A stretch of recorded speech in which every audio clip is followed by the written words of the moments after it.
Jadi ceritanya ada orang Jawa pi belanja ke kedai orang awak Tanah Abang kan, pi beli baju.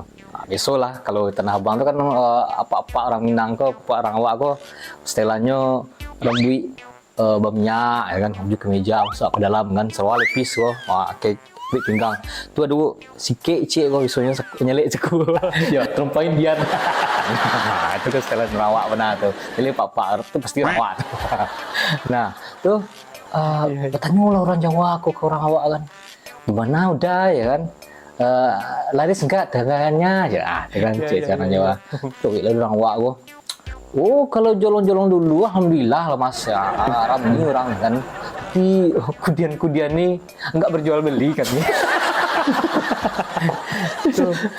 Tuh panas orang Jawa.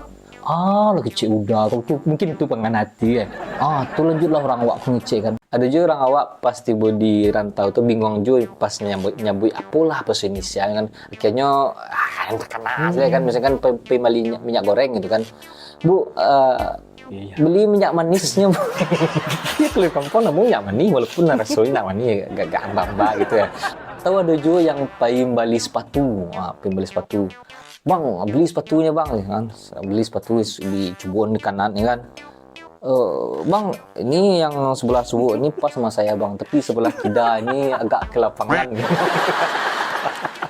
Itu tujuh, pi mencari orang sakit kok, kan? Ibu cek kan. Gimana kawan nih? Ada angsurannya.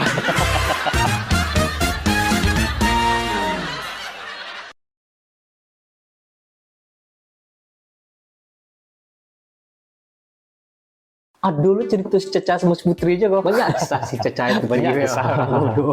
Jadi si Caca sama si Putri kok sedang berdua kok, sedang cerita-cerita. Tiba-tiba Caca aku tanya kok si Putri. Putri, si Amai itu orangnya gimana sih?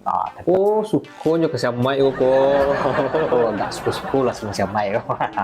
Tuh, jawab si Putri, emangnya kenapa? Suka lu sama dia. Tuh, jawab Caca kok. Ya tanya-tanya aja dulu, mana tahu cocok kata si Caca itu kan. Tuh jawab si Putri kok. Janganlah lagi, orangnya ongeh banget. Banyak orang berang sama dia. Oh iya, ongeh itu lah bahasa Indonesia ya, nggak usah ke BBI itu. Jangan Caca kok. Beneran kata Caca kok. Putri kok. Iya kataku ya.